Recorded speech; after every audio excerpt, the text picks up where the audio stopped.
La chronique Votre pharmacien de famille est une présentation du Uniprix Leclerc et Coulombe de Sainte-Marie.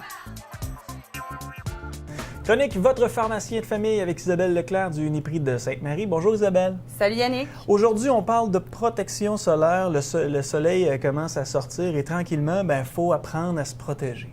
Oui, te crème dessus? Non, malheureusement. Bon, fait qu'on va regarder ensemble des petits trucs, quoi utiliser, quand en mettre, comment en mettre. On va regarder ça ensemble aujourd'hui. Excellent. On commence par quoi? Oui, bien tout d'abord, il faut distinguer les rayons UV. C'est quoi les rayons UV? Il y a deux types de rayons UV, donc les UVA, les UVB. Connais-tu un peu la différence? Si on commence par les UVB.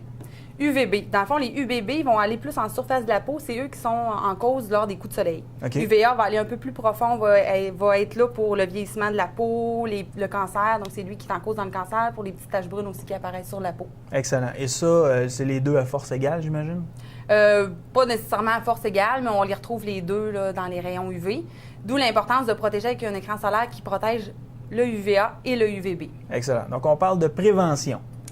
Oui, bien tout d'abord, je voudrais juste expliquer le terme FPS, parce que sur nos crèmes solaires, on va vraiment avoir FPS 30, FPS 60, bref, toutes sortes de FPS, ça peut monter jusqu'à 100. Qu'est-ce que le FPS? J'imagine que plus c'est élevé, plus il y a de protection? Exactement, plus il y a de protection. Le FPS, dans le fond, c'est le facteur de protection au niveau des UVB. Donc, plus c'est élevé, plus ça va protéger. Ça va vraiment permettre de bloquer là, les rayons UVB. Mais il faut quand même qu'il y ait une protection UVA à l'intérieur. Donc, qu'est-ce qui va nous faire signe comme quoi une crème solaire couvre UVA, UVB convenablement? C'est le petit logo de l'Association canadienne de dermatologie qu'on va retrouver sur chaque contenant qui sont approuvés par l'Association canadienne. Est-ce que ça, c'est un automatisme? Est-ce que toutes les pharmacies fonctionnent comme ça? Oui, bien, toutes les crèmes en ont, ceux qui sont approuvés par l'association. Vous pouvez retrouver le petit logo juste en bas de chaque crème. Je dirais que pas mal tout en ont. Banana Boat, il y en a certaines qui ne l'ont pas. Mais les critères pour l'avoir, un FPS d'au moins 30, une bonne protection UVA qui ne causera pas de petits boutons non parfumés. C'est les 4 critères qui sont nécessaires pour avoir ce petit logo-là. Excellent. Est-ce qu'en tant que pharmacienne, tu peux nous donner des conseils par rapport à l'exposition au soleil? Oui, bien, il y a certaines consignes de base importantes à respecter. Des petits trucs. Des petits trucs. Le soleil est très fort entre 11h et 3h, on pourrait dire. Donc, il faut faire attention pour ne pas s'exposer trop longtemps durant cette période-là. Important d'appliquer notre crème aussi au moins une demi-heure avant de sortir à l'extérieur, puis de répéter l'application aux 2 heures. Donc, même après la baignade ou si on fait un sport intense, la sueur va permettre de rendre la crème plus liquide, elle va être moins efficace, donc il faut en remettre régulièrement. Excellent. Et après une baignade aussi? Oui, après une baignade, super important. Puis, c'est important d'en mettre suffisamment.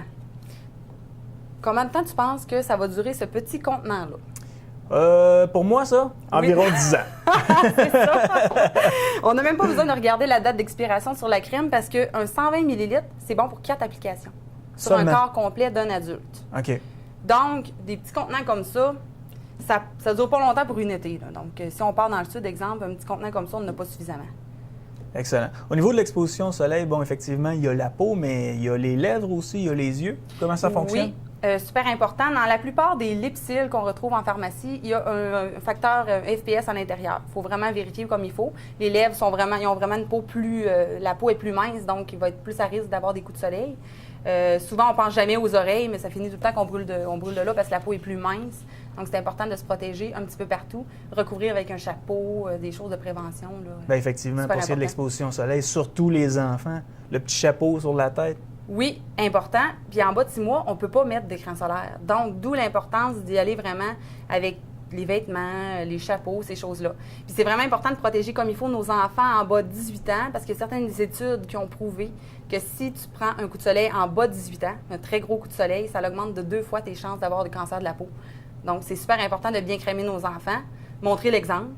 Donc, il va falloir que tu te crèmes bientôt. Hein? Au niveau de l'exposition des femmes enceintes, par exemple, est-ce que les femmes enceintes peuvent s'exposer au soleil? Les femmes enceintes peuvent s'exposer au soleil. Ils peuvent mettre les crèmes solaires aussi. Il n'y a aucun danger. Il y a une faible absorption. Les produits ont été étudiés enceintes. Et c'est très important de mettre un bon écran solaire parce qu'il peut avoir le masque de grossesse qu'on appelle. Si on ne met pas d'écran solaire, il va se former un genre de masque brunâtre autour des yeux. Pas très agréable. Ça ne part pas tout seul comme ça. Donc, important de bien se crémer. Effectivement. En tant que pharmacienne, au niveau des lits de bronzage, oui, bien souvent, ça donne une fausse impression de sécurité. Ouais. On se dit, l'été commence, je vais aller me faire un petit fond, je ne mettrai pas trop de crème.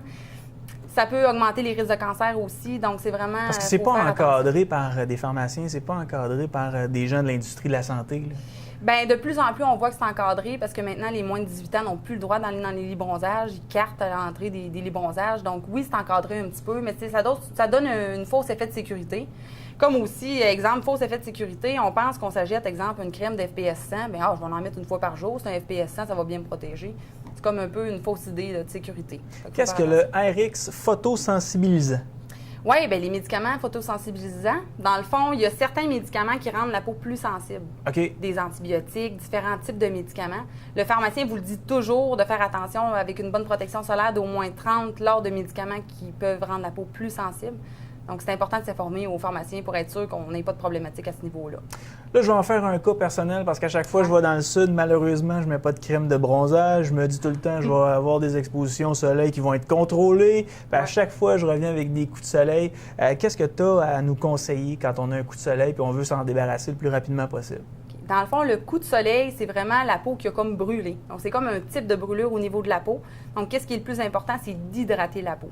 Souvent, on peut y aller avec une crème hydratante standard. On peut y aller, il y en a certains qui mettent l'aloès. Ça donne un effet de fraîcheur rapide, mais ça peut assécher à long terme. Donc, moi, je recommande plus souvent une crème hydratante bien ordinaire. Sinon, il y a l'eau thermale aussi qui peut aider. Les après-soleils peuvent aider. L'eau thermale est anti-inflammatoire, donc ça donne un effet de bruine. Veux-tu essayer? Non, ça va. Non? OK.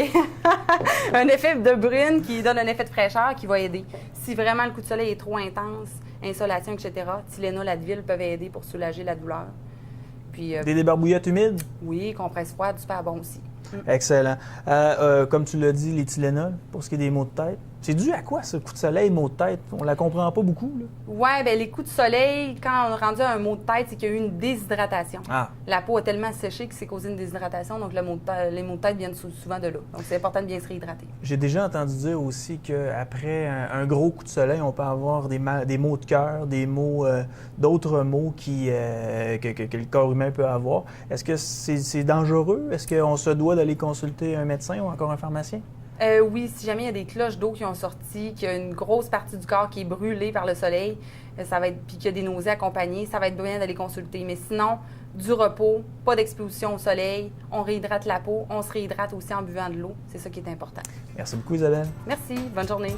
La chronique Votre pharmacien de famille est une présentation du Uniprix Leclerc et Coulombe de Sainte-Marie.